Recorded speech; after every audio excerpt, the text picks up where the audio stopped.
This Gender Summit is Africa's largest platform for advancing gender equity and social inclusion.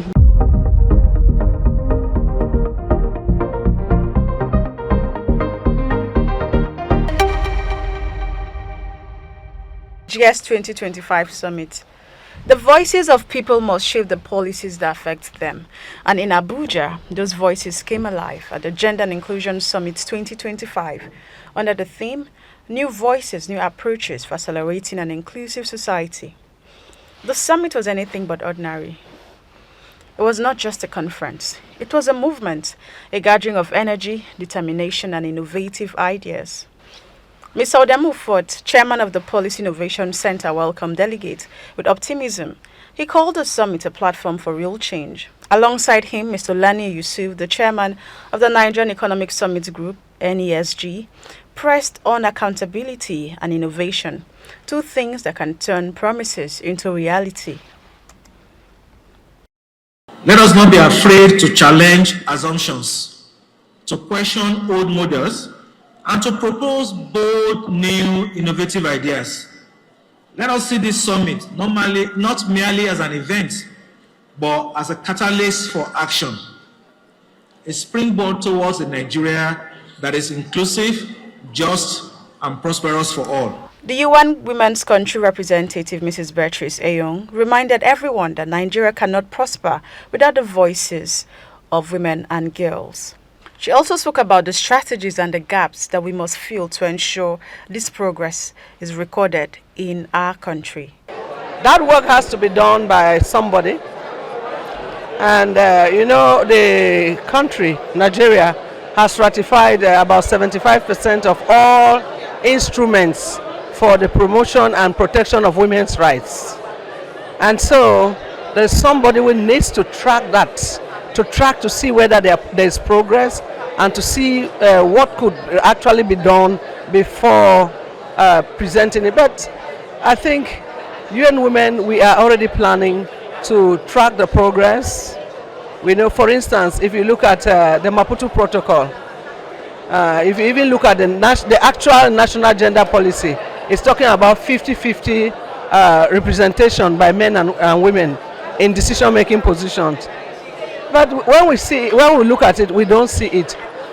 The fact is that we give a general, summarized participation or representation of women. Meanwhile, there are institutions in this country, there are governments in this country that are 50-50. So somebody should be tracking that progress and actually reporting and making people to be aware, so that we can encourage those who are actually doing the work and also motivate those who are supposed to do the work. So actually it falls within the UN to do such a work. So what suggestions do you have in terms of basically the tracking system?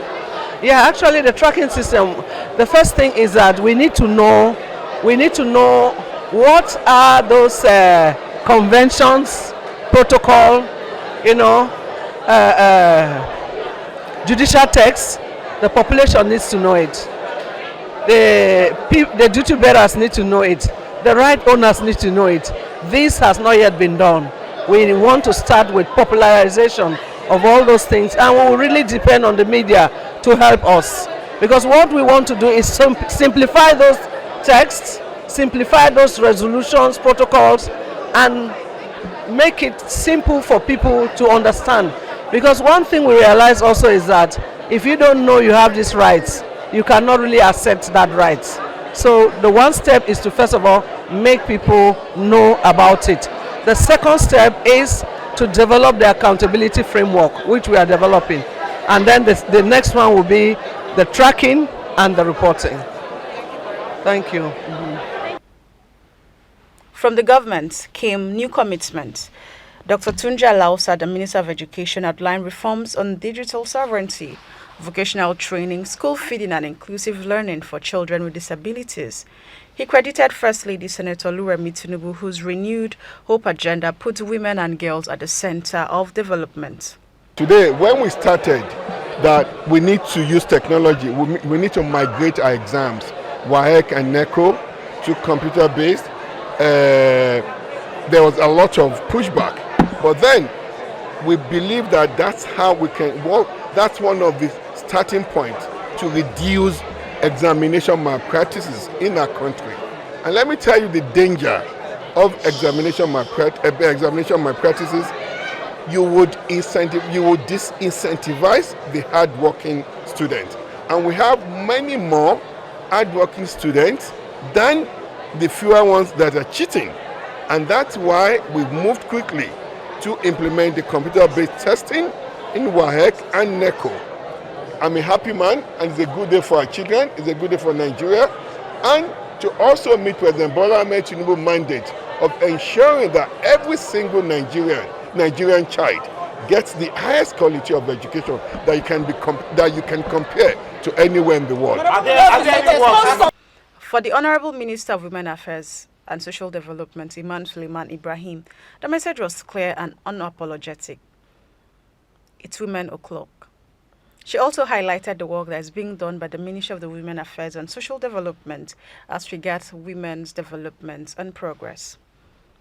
For the Federal Ministry of Women Affairs and Social Development, gatherings such as this, the Gender Inclusion Summit, are crucial in shaping the national development conversation and also driving the integration of gender perspectives into decision making, while we amplify the voices that often go unheard. So we take it very seriously as part of our mandate to deliver inclusive growth and social transformation for the Federal Republic of Nigeria. Ole Idibawad, on the other hand, the founder of the GAM Africa Institute for Leadership, called on women to reclaim their stories, embrace digital tools, and build bridges across generations.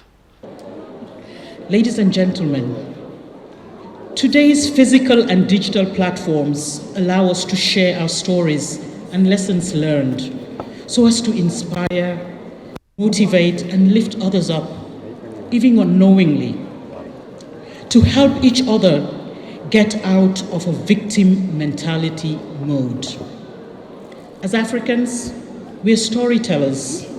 In the past, our messages and voices were heard through traditional griots. They were heard through poetry. They were heard through music. They were heard through dancing and drumming. They were heard through drama. And they were heard through writing. In today's 21st century, new platforms are being added to the mix, and we must rise to meet the momentum. The summit also gave space to voices from civil society, encourage women and everyone else to take their power back. I think on different levels, on the public, on the private policy level, on the private sector level, I think that we need to do a lot more of scorecards to ensure that women who are working in the workplace feel empowered to do their work. And when you have certain scorecards in place and certain regulations in place, then private sector companies are obliged to be a part of it. I think that's something that really needs to happen.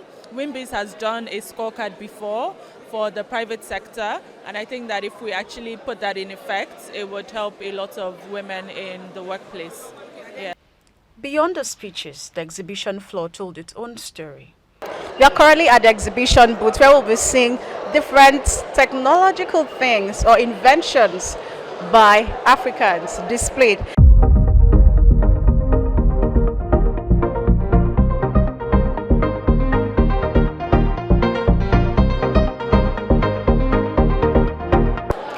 Self-Help Africa is an international NGO with headquarters in Dublin in Ireland, and we are present in 17 countries, with Nigeria being one of those 17 countries.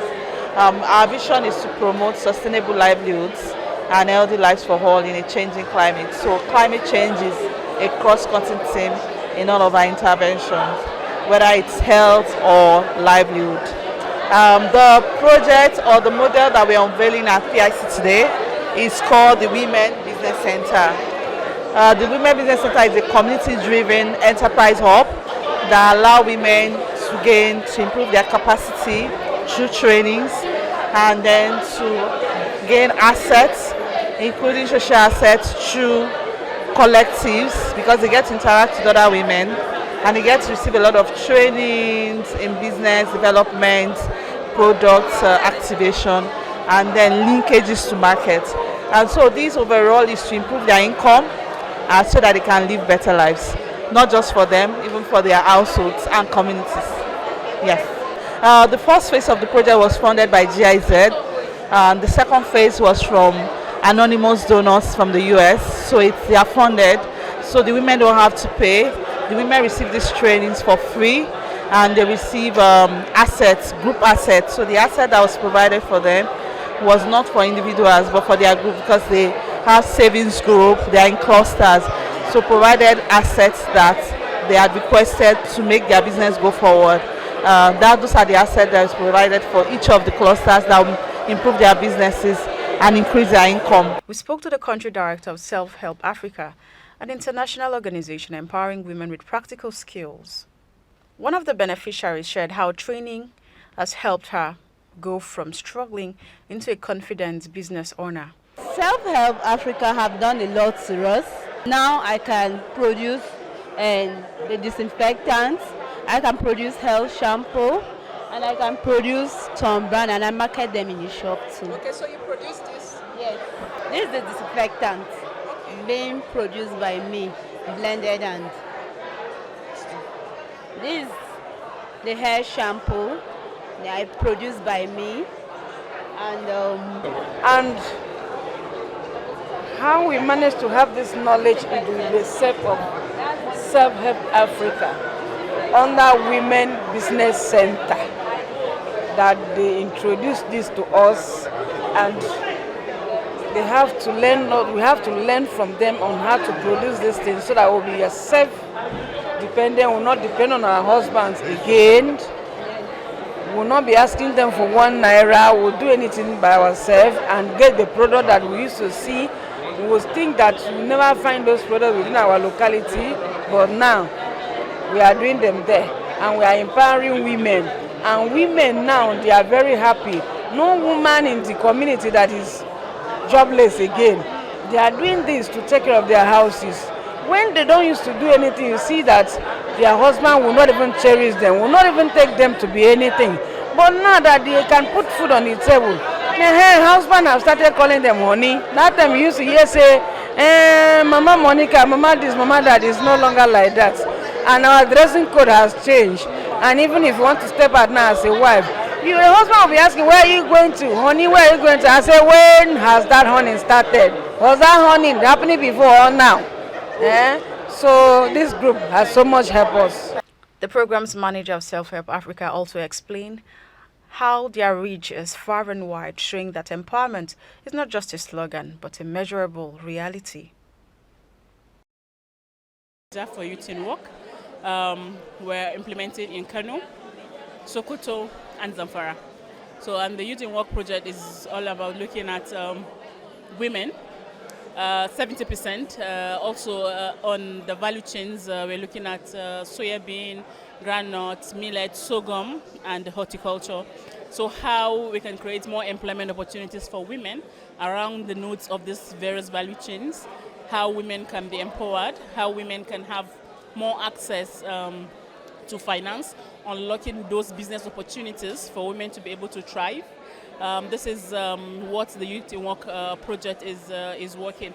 Another angle which is quite interesting is around the horticulture piece, which is not just about the hub, the horticulture hub, but also how women who are at home can be able to at least get some earnings from what they do in their backyard farming or backyard homestead gardens and all that.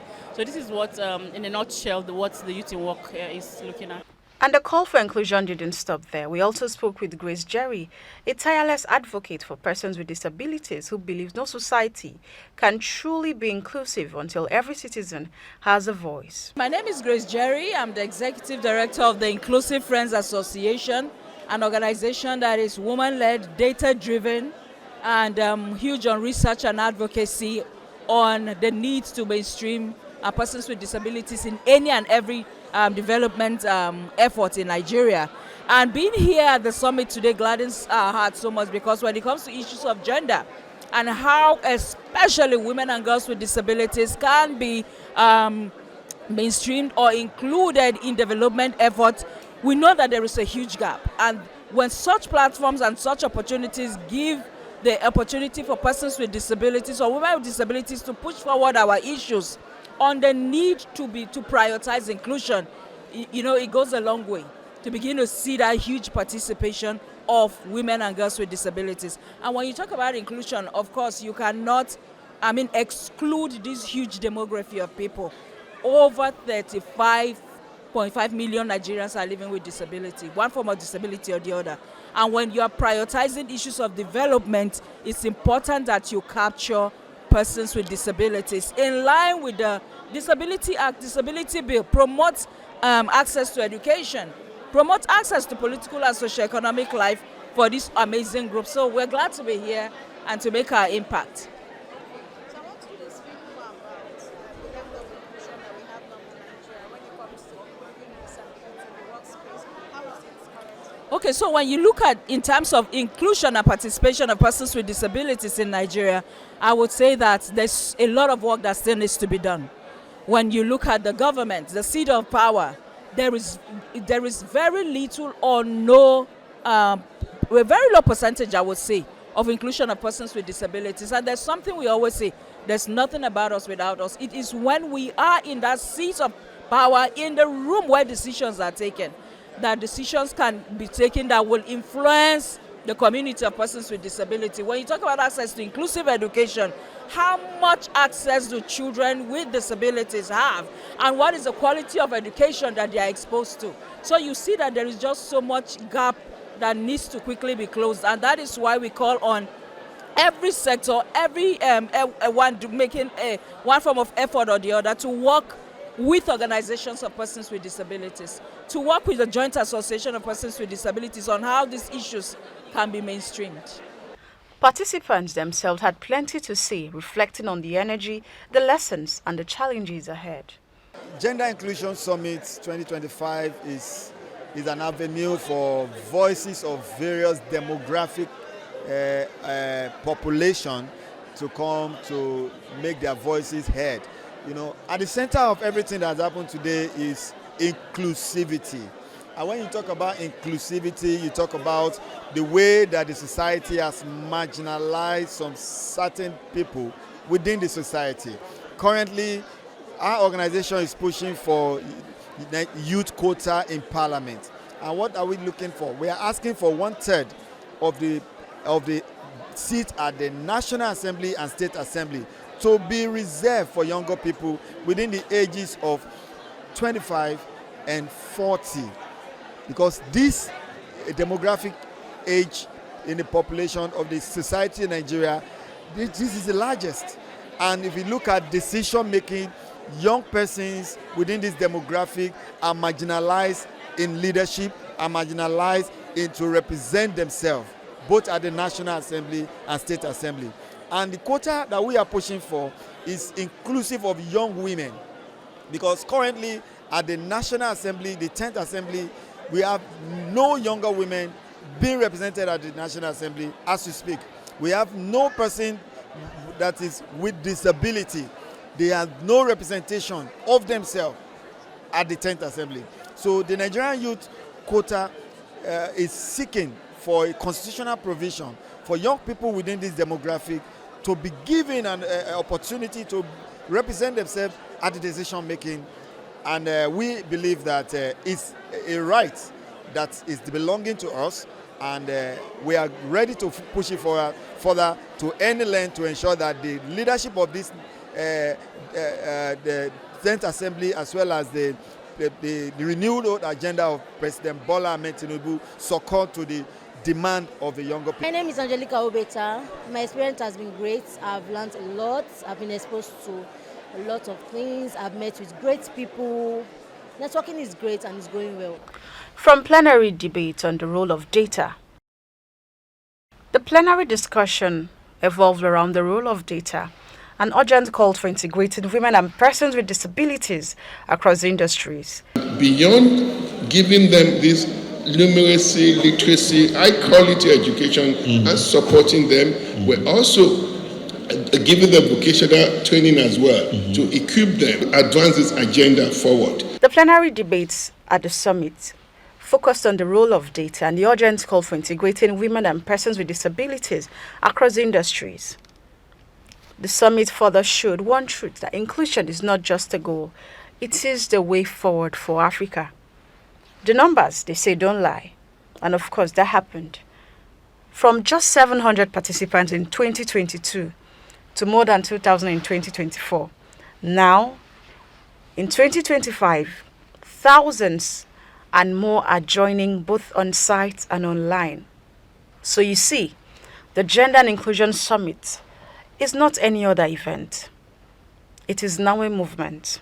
And to think this is just one of the days, we hope to see more conversations, more commitment, and more voices yet to come. As one delegate put it, simply but powerful, when women rise, nations rise with them. This is Idea TV, igniting ideas, inspiring change. I am Chinatu Oji, reporting from Abuja.